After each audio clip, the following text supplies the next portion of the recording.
वकील साहब, आप कुछ भी करके मारे चोरे को घर ले आओ। आपको जो सही लगे ना वो आप करो। ठीक है, मैं कुछ करता हूँ। बड़ी मेहरबानी। भाई, जो इन्हें सही लग रहा है वो ये करेंगे, जो हमें सही लगेगा हम करेंगे। क्या हुआ? कोई सुन तो ना रहा हमारी बात?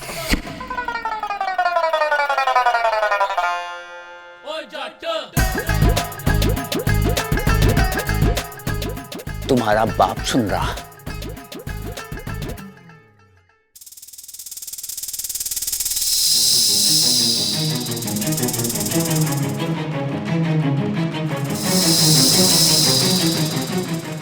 बब्बल जी, आप चिंता मत कीजिए, ममता भाभी को कुछ नहीं होगा।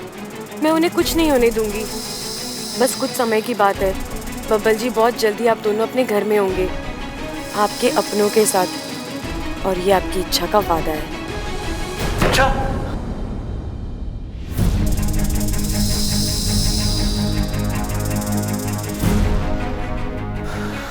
नहीं, इच्छा यहां कैसे आ सकती है?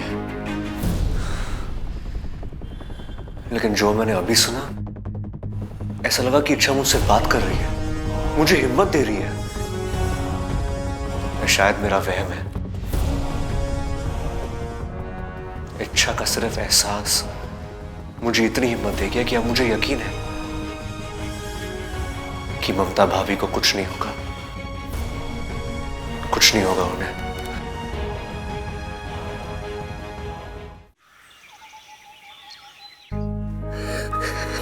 कहाँ मम्मी?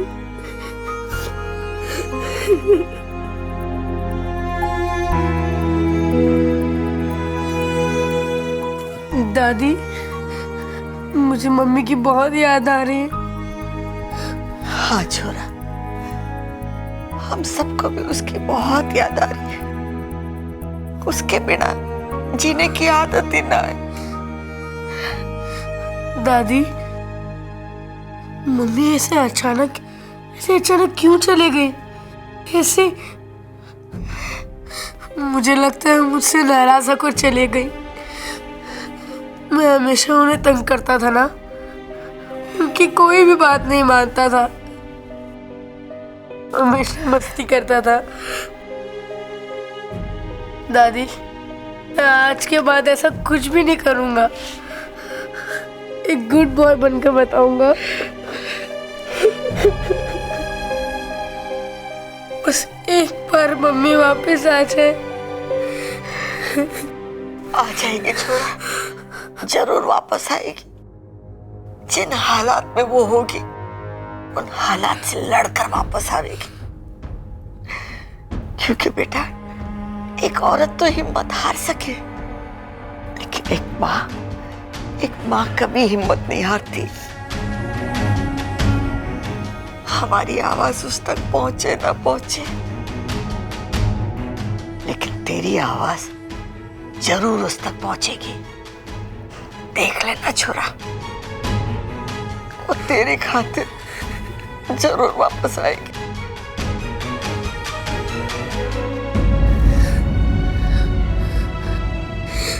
मम्मी, अब जहाँ गई भी हो, रख ख्याल रखना। आपको पता है, मैंने इच्छा से भी कहा है आपको ढूंढ के लाने के लिए, क्योंकि जहाँ कोई नहीं पहुंच सकता वहां इच्छा पहुंच सकती है। वो आपको जरूर ढूंढ के लाएगी, जरूर ढूंढ के लाएगी।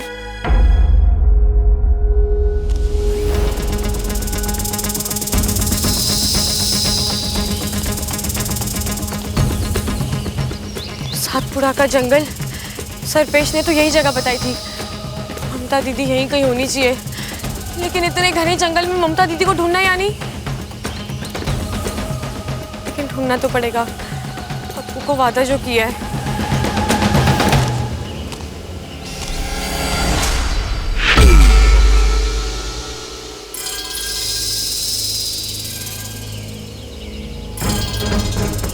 ये तो ममता दीदी की चूड़ी है।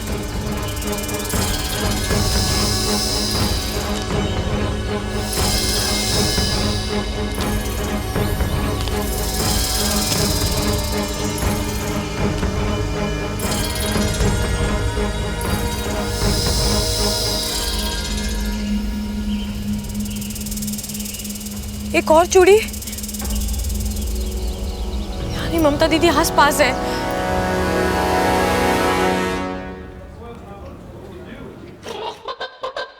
अरे भाई बात सुनो मेरी, मैं दादी से बात करूंगा, घर पे आपकी ही पसंद का खाना बनेगा, लेकिन ये वाला सिलेंडर ना आप दादी को वापस कर दो। अरे छोटे, फिर भूल गया तू? क्या? ये रसोई वाला सिलेंडर ना है, दवाई वाला सिलेंडर है। और हम यहाँ बब्बल को छुड़ाने आए हैं। तू किताब में लिखता ना है क्या आजकल? भाई लिखता हूँ, एक एक चीज लिखता हूँ, लेकिन पढ़ना भूल जाता हूँ मैं। अरे अंदर मत भूल जाइए, घड़ी मुश्किल में पड़ जाएंगे। और चल अब, और ये पहन ले चश्मे और मास्क। चल आजा।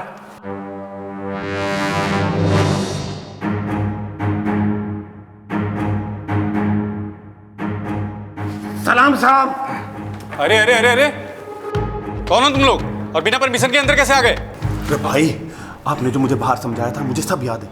ये उल्टे सीधे सवाल पूछ के मुझे कंफ्यूज क्यों कर रहा है? चुप कर छोटे जी, हम वो दवाई छिड़कने आए। अरे यहाँ कोई पेस्ट कंट्रोल नहीं कराना है। टेस्ट? ना ना, आपको टेस्ट करने की जरूरत ना है, ये तो मच्छर और खटमल टेस्ट करेंगे। अरे मैं टेस्ट नहीं, मैं बात कर रहा हूँ पेस्ट की। ओ गेस्ट? अरे छोटे, ये हमें गेस्ट समझ रहे हैं, इसीलिए हमारी खातिरदारी करना चाहें। बड़े अच्छे आदमी हैं इंस्पेक्टर साहब। अरे अगर ये इतने अच्छे आदमी हैं तो बब्बल को अंदर करने की बेवकूफी कैसे करी इन्होंने? हैं? क्या कहा तुम लोगों ने? बबल? क्या लगते हो तुम लोग बबल के? छोटे, बटन दबाओ। अरे अरे क्या करो, पकड़ो इनको।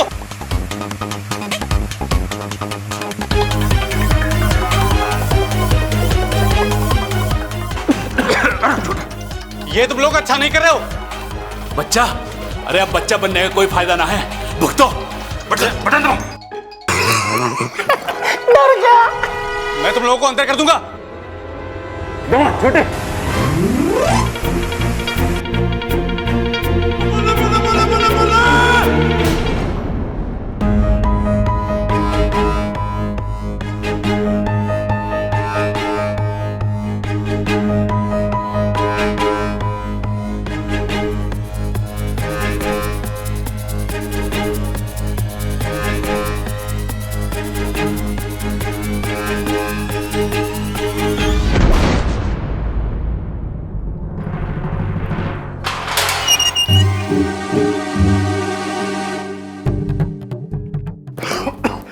अरे बब्बल, उठ जा भाई, घर जाके आराम से सो जाना। चल।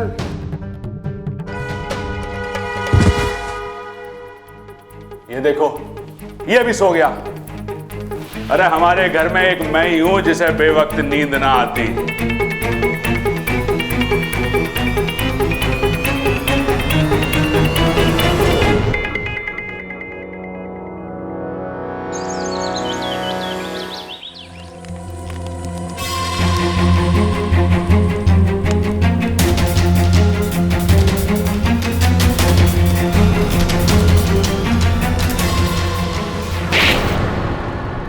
मत मारो उसे, छोड़ दो। चुप, एकदम चुप। बोल और सच बोल, क्या नाम है तेरा? कहाँ से आई है तू? रोहतक से लेके कुताना गांव से। मैंने कहा ना, सच बोल। कहाँ की इच्छाधारी नागिन है तू? नागिस्तान की है ना? बता, कहाँ है नागिस्तान? कौन इच्छाधारी नागिन? कैसा नागिस्तान? मुझे कुछ नहीं पता। मैंने सुना था नागिस्तान के नाग असूलों के बड़े पक्के होते हैं, लेकिन कोई भी असूल जान से बड़ा नहीं होता। आज या तो फिर तू वो बोलेगी जो मैं सुनना चाहती हूँ, या फिर हमेशा के लिए चुप हो जाएगी।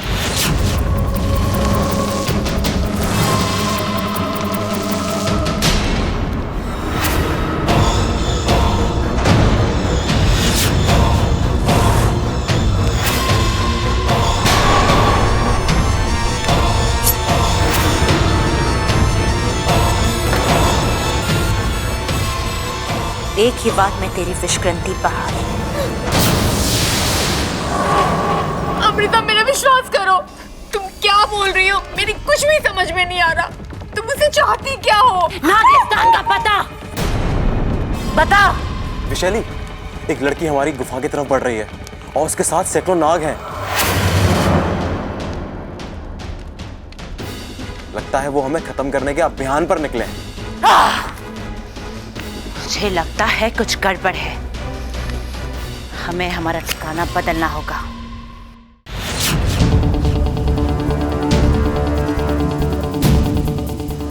चल चल चल।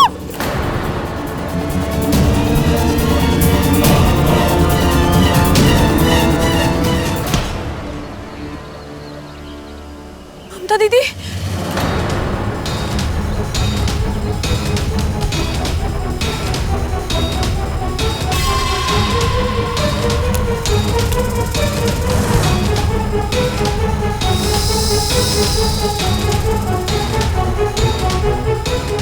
ये इच्छा कहीं मुझे शंकर के साथ देख ना ले।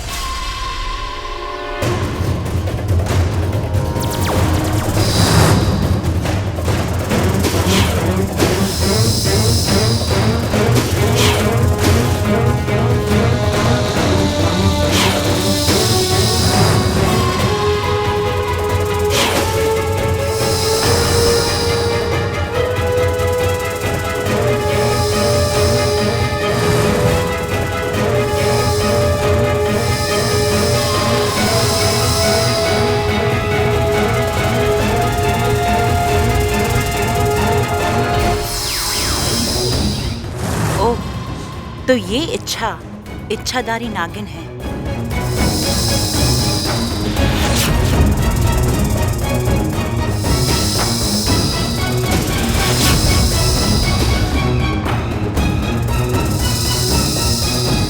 मुखिया जी, हमारी सपोली, उसकी जान खतरे में है। तुम चिंता मत करो सिपली। गुरुजी ने अपनी सारी शक्ति इच्छा के साथ लगा दी है। नागोमी देव से प्रार्थना करके ये उसे विशेष शक्तियां दिला रहे हैं। लेकिन वो जिससे लड़ रही है वो। शांत रहो सिपली, अपनी बच्ची की काबिलियत पर भरोसा रखो। बिल्कुल।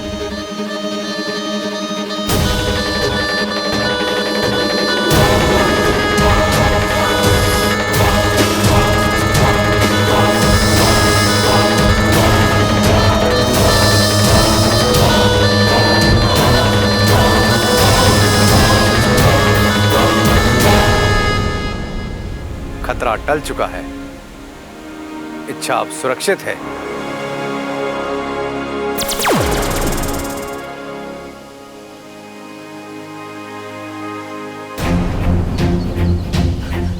ममता दीदी, ममता दीदी, ममता दीदी।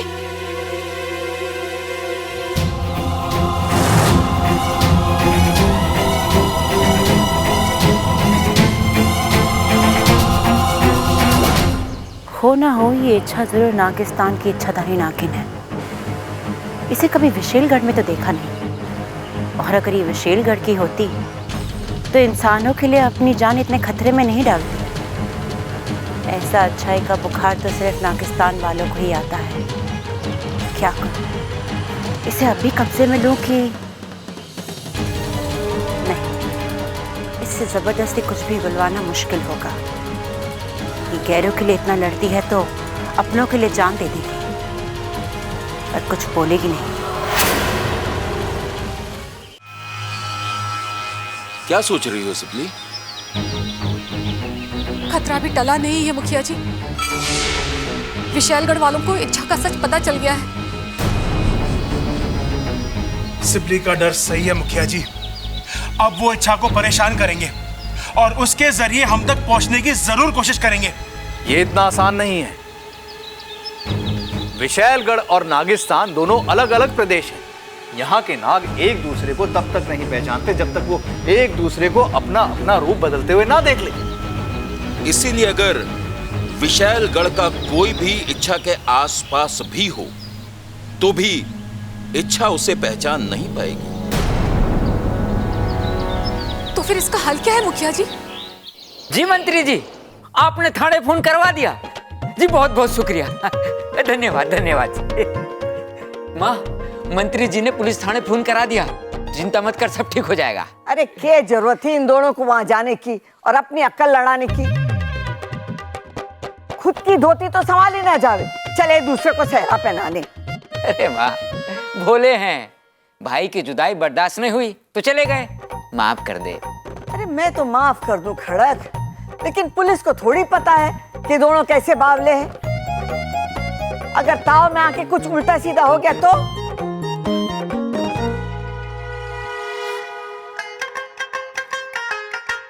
तुम लोग आ गए? जीते रहो, जीते रहो। कमाल हो गया आज तो, मंत्री जी की कृपा, शिव जी की कृपा से जल्दी हो गई है, धन्य है। हाय मेरे बच्चों, तुम लोगों को मारा पीटा तो नहीं पुलिस ने? अरे पुलिस हमें क्यों मारेगी माँ?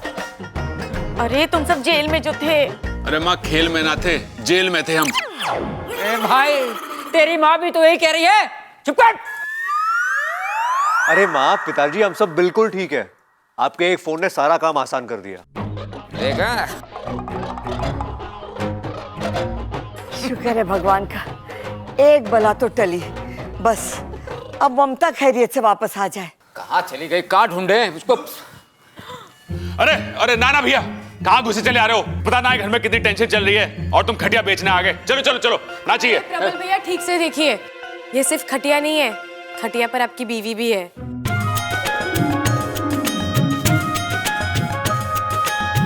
रखो नीचे, रखो नीचे। ममता,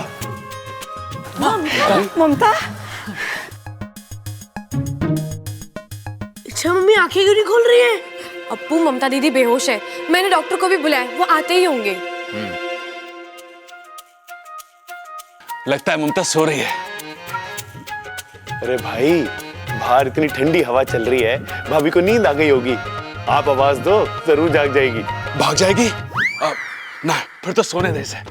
रे भाई, तेरे कानपुर में हड़ताल है ना, तू जानता है ना? चुप कर। ए छोरी, ये सब कैसे? दादी, ममता दीदी को कुछ गुंडे उठाकर ले गए थे, अचानक वहां मेरी नजर पड़ी तो तूने उनके साथ दो हाथ करके ममता की जान बचा ली। देखा माँ, संगत का असर। छोरी मेरी तरह बहादुर हो गई है।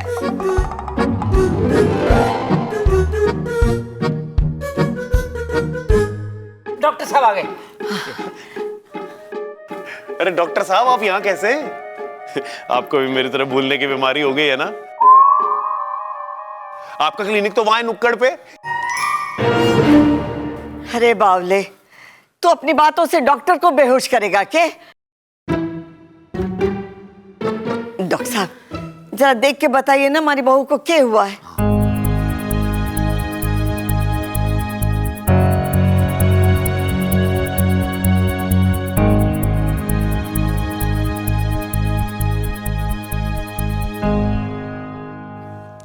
चिंता की कोई बात नहीं है। मैं इन्हें इंजेक्शन दे देता हूं, थोड़ी देर में होश आ जाएगा।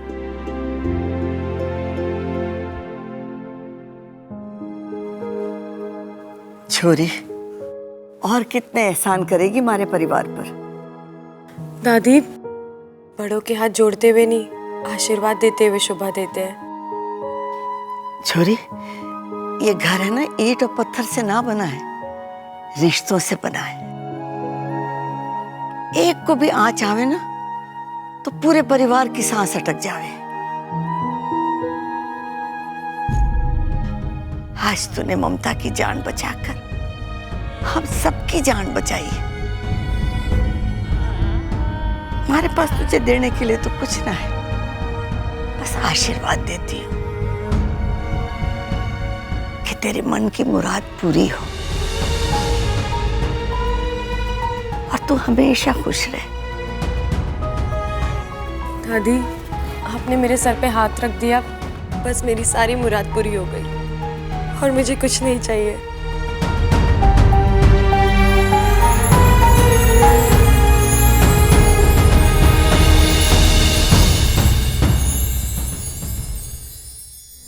दादी, आपने आशीर्वाद तो दे दिया, पर मैं एक नागिन हूँ और मैंने जो मुराद की है वो कभी पूरी नहीं हो सकती।